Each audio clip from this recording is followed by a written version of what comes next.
The air in the conference room felt thick as Cooper Vance cleared his throat. Effective immediately, Lucy Brennan will no longer be head of sales. His words hit me like a punch to the stomach. I watched as he slid a manila folder across the polished table toward Evan Cross, who sat there grinning like he'd just won the lottery.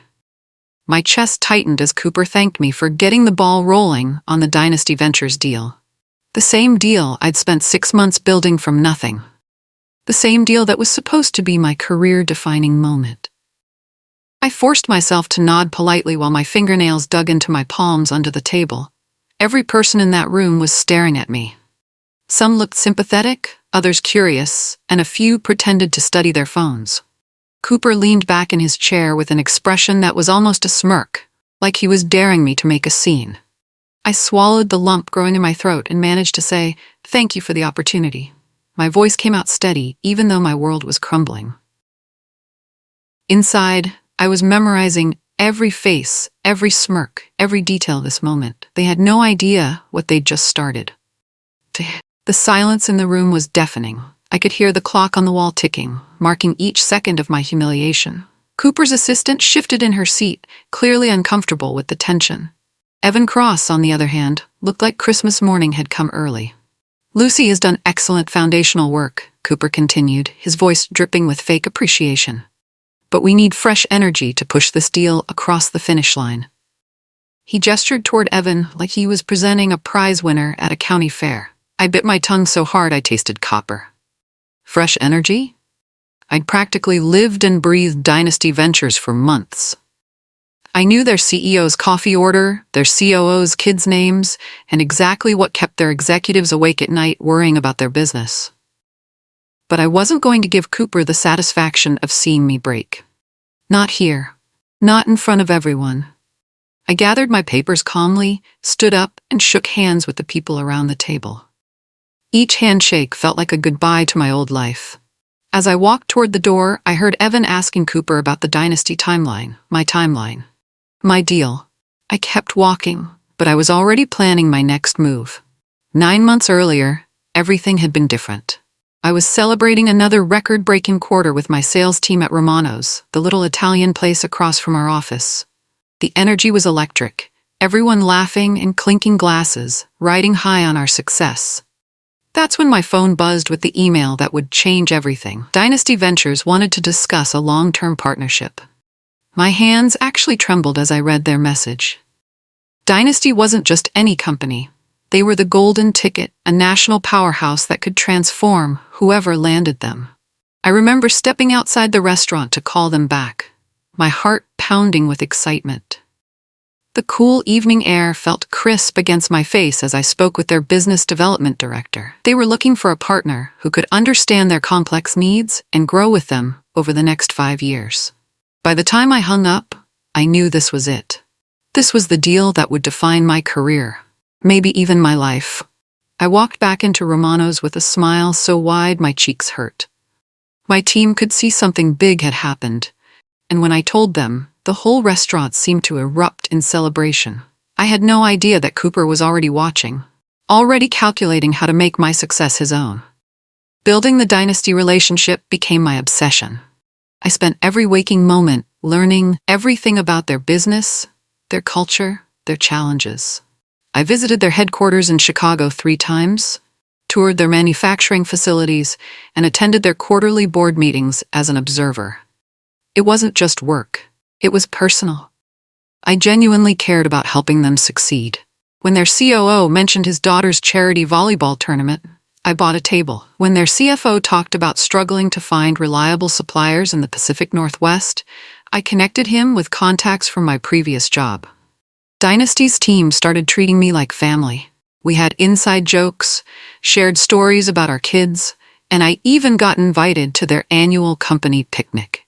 Their CEO, Patricia Wells, told me I was the first potential partner who'd bothered to really understand their business instead of just pitching services. But Cooper kept asking for updates earlier and more frequently than usual. He wanted to see my presentation drafts, my meeting notes, even my casual email exchanges. I thought he was just being thorough, maybe excited about the potential deal size. I was building something beautiful with Dynasty, brick by brick. I had no idea Cooper was watching every move, planning to knock it all down and claim it as his own masterpiece. The first red flag came during our quarterly executive meeting. I sat in the back row, listening as Cooper presented my dynasty strategy to the board. Word for word, slide for slide, he delivered my presentation as if he'd created it himself. He stood at the front of the room, laser pointer in hand, explaining the innovative approach he'd developed for Dynasty. My innovative approach, my months of research, my relationship-building strategy, my carefully crafted timeline, all coming out of his mouth like he'd thought of it himself. When he mentioned the unique cultural alignment Dynasty valued, I felt sick. That phrase came from a private conversation I'd had with their COO about their company values. Cooper had never even met the man. He glanced at me once during his presentation, just once. It was the kind of look that said, "Stay quiet if you know what's good for you." I did stay quiet, my hands clenched in my lap, watching him steal my work in front of the entire board. Afterward, board members congratulated Cooper on his brilliant strategy. One even asked if he'd considered entering Dynasty's industry himself. I smiled and nodded when anyone spoke to me, but inside I was burning with rage and disbelief. 2 weeks later, Cooper introduced Evan Cross to the team. Evan came with a firm handshake, perfect teeth, and a golf handicap that apparently matched Cooper's exactly. His title was Strategic Partnerships, which meant nothing and everything at the same time. From day one, Evan positioned himself as Cooper's right-hand man. He laughed too loud at Cooper's jokes, agreed with every opinion Cooper expressed, and somehow always ended up in the seat next to him during meetings. It was like watching a masterclass in corporate brown-nosing. During my Dynasty presentation to the full sales team, I noticed Evan leaning over to read my notes. When I casually closed my folder, he just smiled and said, "Sorry, just curious about your process. Always eager to learn from the best." His tone was friendly enough, but something about it felt calculated. Like he was studying me, not learning from me. After the meeting, I saw him walking toward Cooper's office with a notepad full of scribbles. That night, I updated my Dynasty files and locked them in my desk drawer. It felt paranoid, but my instincts were screaming that something wasn't right. Evan Cross had appeared out of the nowhere with unclear responsibilities and unlimited access to Cooper. Nothing about that felt like a coincidence. Strange things started happening with my Dynasty communications. Emails I sent with attachments would arrive with missing files. Conference calls I was supposed to join would get rescheduled without anyone telling me until after they'd happened. When I asked Cooper's assistant about the missing meeting invites, she looked genuinely confused. "I sent those to everyone on the list," she insisted, showing me her screen. My name was there, but somehow the emails never reached my inbox. Then I got a call from Patricia Wells at Dynasty. "Lucy, I wanted to check in about the timeline changes Cooper mentioned." My stomach dropped. "What timeline changes?" I asked, trying to keep my voice steady. Patricia sounded surprised. "Oh, I thought you knew. He called yesterday to discuss adjusting our implementation schedule, said you were tied up with other clients, but that he'd personally oversee the details." I assured Patricia that I was absolutely available and asked her to copy me on all future communications. After hanging up, I sat in my car in the parking garage, hands shaking with anger. Cooper wasn't just stealing credit, he was actively cutting me out of my own deal. That evening, I started documenting every miscommunication and keeping copies of all my Dynasty work at home. The public humiliation came during our monthly all-hands meeting. Cooper stood in front of the entire company, presenting quarterly highlights, when he mentioned Dynasty Ventures. "I want to recognize Evan Cross for his outstanding work streamlining the Dynasty deal," he announced. Streamlining. My deal that I'd built from scratch was being streamlined by someone who'd been with the company for 6 weeks. I felt my jaw clench as the room erupted in applause. Evan stood up with false modesty, waving at the crowd like he'd just won an award. I forced myself to take notes, acting like nothing was wrong. Inside, I was calculating exactly how much revenue Cooper was crediting to Evan, revenue that existed only because of relationships I'd spent months building. After the meeting, several team members approached me with confused looks. "I thought Dynasty was your deal," one of them whispered. I just smiled and said, "We all contribute to success here." But I wasn't fooling anyone, least of all myself. Cooper had just announced to the entire company that Evan was the dynasty hero. He was setting the stage for something bigger, and I was about to find out exactly what that was. The humiliation was complete, public, and calculated. Cooper wanted everyone to know that Evan Cross was his chosen successor, and I was yesterday's news. The final blow came 3 weeks later in that sterile conference room. Cooper's words echoed in my head. Effective immediately, Lucy Brennan will no longer be head of sales. 6 years of building this department, 6 years of record-breaking performance, erased in one sentence. He handed the dynasty file, my life's work for the past 9 months, to Evan like he was passing along a newspaper. Evan accepted it with that same smug grin he'd worn since day one, like he'd been waiting for this moment all along. "Lucy's foundational work has been valuable," Cooper continued, his voice dripping with condescension. "But Dynasty needs a fresh perspective to close this deal." Fresh perspective. Code for someone who'll do exactly what I tell them to do. I thanked Cooper for the opportunity, shook hands around the room, and walked out with my head held high. But inside, I was already 3 steps ahead. Cooper thought he'd won by taking my title and my deal. He had no idea he'd just made the biggest mistake of his career. As I packed my personal items from my office, I thought about Patricia Wells and the Dynasty team. They'd trusted me, invested in our relationship, believed in my vision for their future. Cooper was about to learn that loyalty isn't something you can transfer with a personnel file. I didn't slam doors or make dramatic speeches. I simply collected my things, said goodbye to my team, and left the building with a calm smile. But the moment I got to my car, I pulled out my phone and made the call that would change everything. Barron and Keene. "This is Amanda Walsh." Amanda had been trying to recruit me for 2 years. B&K was Cooper's biggest rival, known for treating their people well and playing the long game in building client relationships. "Amanda, it's Lucy Brennan. Remember that conversation we had about opportunities? I think it's time we talked seriously." Her excitement was immediate. "Lucy, what changed your mind?" I could hear her shuffling papers, probably clearing her calendar for me. "Let's just say my current situation has evolved. Are you free for coffee tomorrow?" Within an hour, we had a meeting scheduled. By the end of the week, I had an offer letter in hand. B&K offered me a role as Senior Partner Development, technically a lateral move, but with complete autonomy over my client relationships and a clear path to leadership. Most importantly, they had no non-compete clauses that would prevent me from reaching out to my professional network. I signed the offer letter that Friday evening, knowing Cooper wouldn't hear about it until Monday. By then, I'd already be 3 moves ahead in a game he didn't even know we were playing. Barron and Keene's offices felt like stepping into a different world. Where Cooper's company was all glass and steel designed to intimidate, B&K had warm lighting, comfortable furniture, and walls covered with photos of client success stories. People actually seemed to enjoy being there. Amanda introduced me around like I was a celebrity. "This is Lucy Brennan, the one I've been telling you about."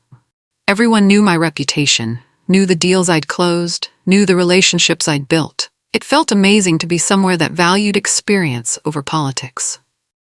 During my first team meeting, B&K's leadership laid out their approach to Dynasty Ventures. They'd been circling the opportunity for months, but couldn't get past initial conversations. Dynasty's team was polite, but non-committal in their meetings. "We know they're leaning toward Cooper's firm," the CEO admitted. "They have an inside track we can't match." He had no idea that inside track was sitting right there in his conference room. I kept my expression neutral, but inside I was smiling. B&K had everything they needed to win Dynasty. Better technology, more flexible pricing, superior service levels. They just needed someone who understood what Dynasty actually wanted. Someone who'd spent months learning their business inside and out. I told them I'd like to review their Dynasty proposal and see where we might be able to strengthen our positioning. My first week at B&K, I reached out to my Dynasty contacts, not to pitch anything, just to maintain relationships. I called Patricia Wells to congratulate her on Dynasty's recent acquisition announcement. I sent a LinkedIn message to their COO about his daughter's volleyball team making regionals. These weren't sales calls. They were personal connections, reminders that I was still in the industry and still cared about their success.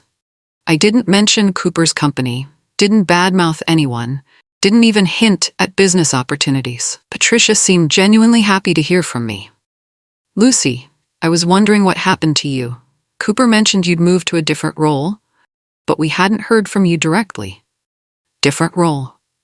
Of course, that's how Cooper had spun it. Not fired, not demoted, just moved to a different role. I assured Patricia that I was doing well and still very much in the partnership business, just with a new company. "Well, if you're ever in Chicago, you should stop by," she said warmly. "The team always enjoyed working with you." That invitation was worth more than any marketing budget. It meant my relationships with Dynasty were still intact, still valuable, still mine.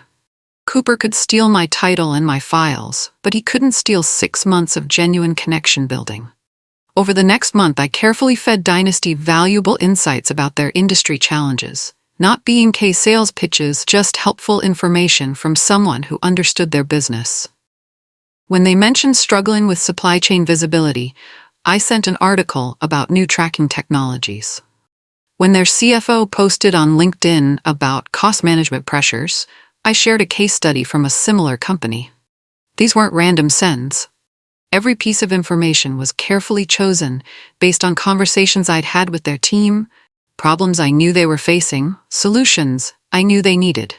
I was demonstrating value without being pushy. Dynasty started responding more warmly to my outreach. They'd reply with thanks, sometimes asking follow-up questions, occasionally sharing their own insights about industry trends. Our relationship was evolving from vendor-client to trusted advisor, exactly the position I'd been building before Cooper destroyed it. Meanwhile, I heard through industry contacts that Cooper's timeline kept slipping. He'd promised Dynasty a final proposal by month-end, then pushed it to 6 weeks, then 8 weeks. His perfectionist approach was becoming procrastination, and Dynasty was starting to notice. I didn't need to sabotage Cooper's efforts. His own arrogance and Evan's inexperience were doing that job perfectly. I just needed to be ready when Dynasty started looking for alternatives. Back at Cooper's company, everything was falling apart, though he was too blind to see it. I heard from former colleagues that Cooper had delayed finalizing the Dynasty contract 3 times, always claiming he wanted to refine the terms and maximize value. What he was really doing was overthinking everything. The elegant simplicity of my original proposal had been complicated by layers of legal language, additional service offerings Dynasty hadn't asked for, and pricing structures that made no sense. Evan was in way over his head, but too proud to admit it. Cooper bragged to anyone who would listen about closing Dynasty by end of quarter. He'd already told the board it was a done deal, already factored the revenue into his projections, already started planning his victory lap. His arrogance was breathtaking. He was so convinced of his own brilliance that he couldn't see the warning signs. Dynasty's responses to his emails were getting shorter and less enthusiastic. Their timeline questions were becoming more pointed. Their requests for alternative approaches were being ignored. I knew Patricia Wells well enough to read between the lines of her public statements. When she mentioned evaluating all options in a recent interview, Cooper probably heard routine corporate speak. I heard a cry for help from a client who was losing confidence in their chosen vendor. The turning point came when Patricia invited me to dinner during my next trip to Chicago. Nothing formal, just a casual meal to catch up. We met at a quiet steakhouse near Dynasty's headquarters, away from corporate ears and prying eyes. Over wine and perfectly cooked salmon, Patricia opened up about her frustrations. "Lucy, I have to be honest. Since you left the picture, the energy around this partnership has completely changed. Cooper seems more interested in impressing us than understanding us." I listened carefully, asking gentle questions, but never criticizing Cooper directly. Patricia continued, "The proposals keep getting more complex, but they're not addressing our core needs. It feels like they're solving problems we don't have, while ignoring problems we do have." When she asked about my new role at B&K, I explained our approach to client partnerships. Simpler contracts, more flexible implementation, direct access to decision makers. I wasn't pitching Dynasty, just sharing our philosophy." "That sounds refreshing," Patricia said thoughtfully. "Would B&K be interested in exploring a conversation with Dynasty? Not to replace anyone, just to understand our options better." I told her I'd be happy to facilitate an introduction, nothing more. By dessert, we'd agreed that Dynasty would reach out to B&K for an informal discussion about partnership possibilities. The trap was set, and Cooper had built it himself. B&K moved quickly once Dynasty expressed interest. Within a week, we had a comprehensive proposal ready. Not the kitchen sink approach Cooper was taking, but a focused solution addressing Dynasty's three biggest challenges: cost reduction, implementation speed, and long-term scalability. I made sure our proposal landed on Patricia's desk 2 days before Cooper's latest revision. The contrast was stark. Where Cooper's proposal ran 40 pages of dense legal language, ours was 12 pages of clear, actionable solutions. Where Cooper promised everything, we promised what mattered. The pricing structure was cleaner too. Instead of Cooper's complex tiered system with escalation clauses and penalty provisions, we offered straightforward pricing with built-in flexibility for Dynasty's growth plans. Most importantly, our proposal included something Cooper's never could: a personal commitment from me to serve as Dynasty's dedicated strategic advisor throughout implementation and beyond. Patricia knew my track record, trusted my judgment, and valued our working relationship. I didn't badmouth Cooper or point out the flaws in his approach. I didn't need to.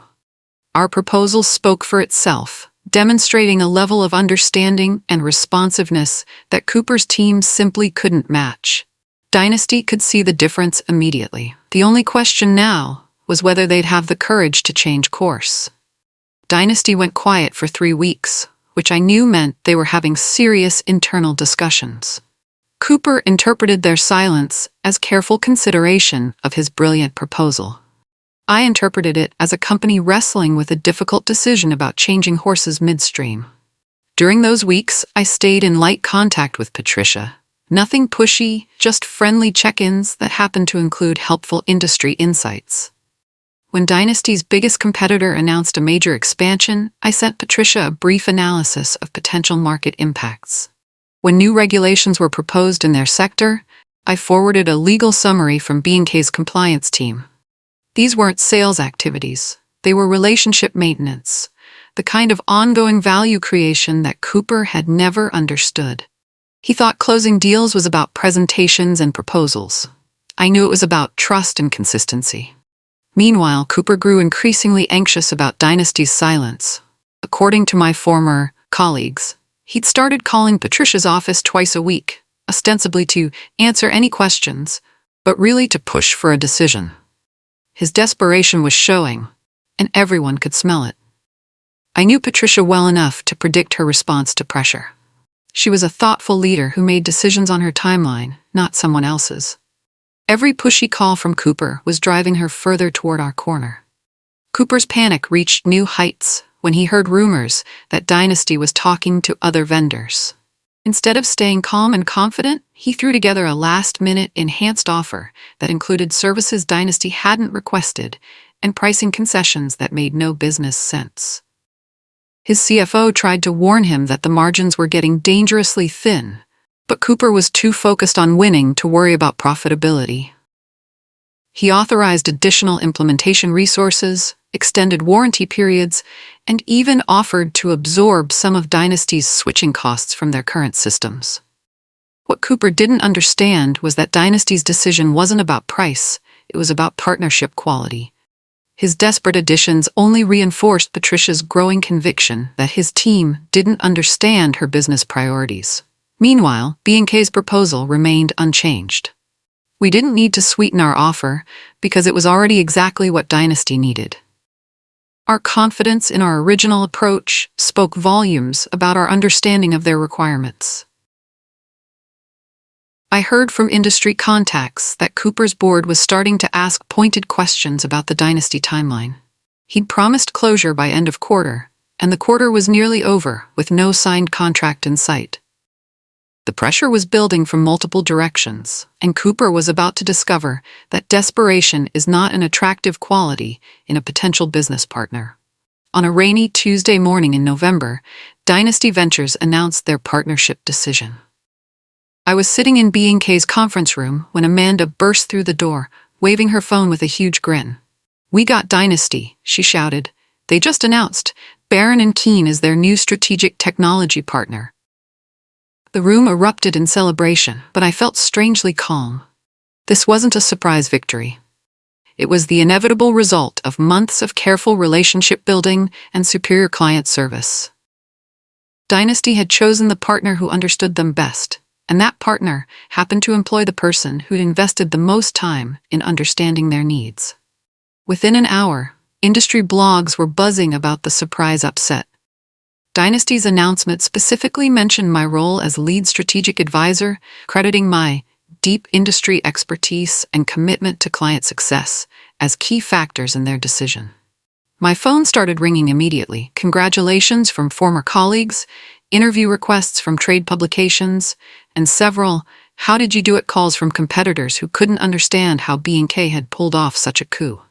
I answered the congratulations graciously but declined all interview requests. This victory belonged to B&K and Dynasty, not to me personally. Besides, I was already thinking about the next move in this game. The reaction at Cooper's company was exactly what I'd expected. Complete chaos. According to friends who still worked there, Cooper's office was in full meltdown mode. The Dynasty loss had triggered an immediate revenue crisis, forcing emergency meetings with investors and hasty reassessments of quarterly projections. Evan Cross, who'd been riding high on his assumed Dynasty success, suddenly found himself answering uncomfortable questions about what went wrong. His explanations about client fickleness and predatory competitive tactics fooled no one. The board wanted accountability, not excuses. Cooper tried to salvage the situation by claiming Dynasty had made an emotional decision rather than a business one. He suggested they'd been swayed by personal relationships rather than objective proposal evaluation. What he didn't realize was that personal relationships were exactly the business advantage he'd thrown away when he fired me. The financial impact was devastating. Dynasty represented nearly 15% of Cooper's projected annual revenue. Losing them didn't just mean missing targets, it meant explaining to shareholders why their carefully planned growth strategy had collapsed overnight. I felt no satisfaction watching Cooper's empire crumble. But I felt enormous pride knowing that Dynasty would get the partnership they deserved, and that B&K's team would have the chance to prove their capabilities on a major account. B&K promoted me to Senior Vice President within 2 weeks of the Dynasty announcement, giving me a complete team and authority over all major account relationships. The promotion came with equity participation, a corner office, and the kind of creative freedom I'd never experienced at Cooper's company. My first official act was to assemble a dedicated Dynasty implementation team, drawing the best talent from across B&K's divisions. We weren't just going to deliver on our promises, we were going to exceed them so dramatically that Dynasty would become a showcase for everything B&K could accomplish. The Dynasty deal also opened doors to other major accounts who'd been watching from the sidelines. Companies wanted to work with the team that had stolen such a significant client from an established competitor. Our pipeline doubled within a month. Industry recognition followed quickly. Trade publications featured B&K's Dynasty win as a case study in client relationship management. I was invited to speak at conferences about strategic partnership development. My personal brand was stronger than ever, but now it was aligned with a company that valued my contributions rather than threatened by them. Most importantly, I was doing work that mattered with people who respected my abilities. The Dynasty's success wasn't just professional vindication. It was personal validation that I'd made the right choice in leaving Cooper's toxic environment. 6 months later, Dynasty hosted a black tie gala celebrating the successful implementation of their new technology platform. I walked into the ballroom wearing a navy blue gown, immediately greeted by warm hugs from Patricia and her team. The evening was magical. Dynasty's executives spoke glowingly about their partnership with B&K, specifically mentioning the exceptional leadership and vision I'd brought to the project. When Patricia introduced me to other industry leaders, she called me the best strategic advisor we've ever worked with. Across the room, I spotted Cooper standing alone near the bar, nursing a whiskey and pretending to study the event program. His company had been invited as a courtesy. Dynasty maintained professional relationships even with vendors they'd rejected. But he looked deeply uncomfortable. Our eyes met briefly across the crowded ballroom. I raised my champagne glass in a small, polite acknowledgement. He nodded back stiffly, then turned away toward the exit. I never saw him again that evening. Later, Patricia pulled me aside for a private conversation. "Lucy, I want you to know that choosing B&K was the best business decision we've made in years. This partnership has exceeded every expectation." Her words meant more than any bonus or promotion ever could. The industry buzz around our Dynasty success created momentum that lasted for months. Trade publications ran feature stories about my comeback journey, painting me as a symbol of resilience and strategic thinking in the partnership space. Awards followed. B&K won Partnership of the Year from 3 different industry organizations. I was named to 40 Under 40 lists and invited to join prestigious advisory boards. Speaking requests poured in from companies wanting to understand our client relationship philosophy.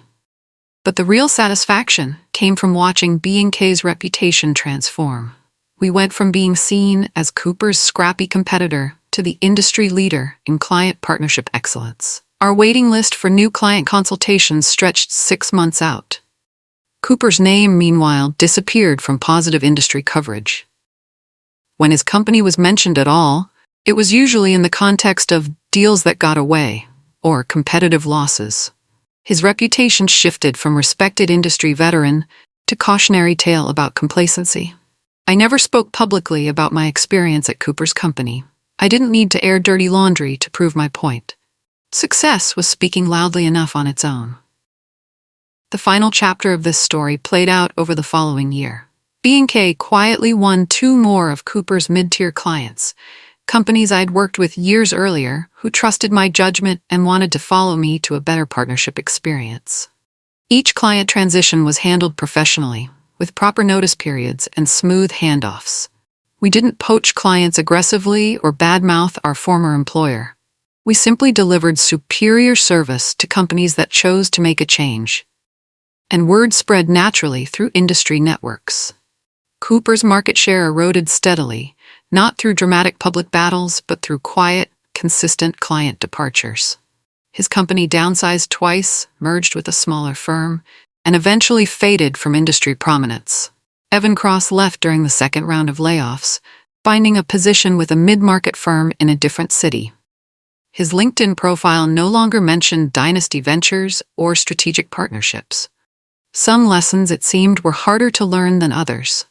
Meanwhile, B&K continued growing, adding talented people and innovative service offerings.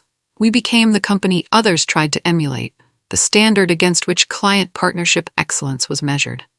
Today, I look back on that humiliating boardroom scene as the best thing that ever happened to my career. Cooper thought he was removing an obstacle to his grand vision. Instead, he handed his biggest competitor the exact person they needed to outmaneuver him completely. I've learned that when someone tries to diminish your value, they're usually revealing their own insecurity. Cooper couldn't handle having a successful woman on his team who might outshine him. His solution was to replace competence with compliance, experience with enthusiasm. But you can't transfer relationships like you transfer files. You can't assign trust the way you assign territories. Dynasty chose B&K because they chose me, and they chose me because I'd invested genuine care in understanding their needs. The business world is smaller than most people realize. Reputation travels fast, and character travels faster. Cooper burned a bridge he thought he didn't need, only to discover it was the bridge connecting him to his biggest opportunity. As I tell my team now, when someone tries to take your seat at the table, don't fight for the chair. Build your own table, make it bigger and better, and invite the right people to join you. Then sit back and watch as the people who underestimated you realize they're not even in the same room anymore.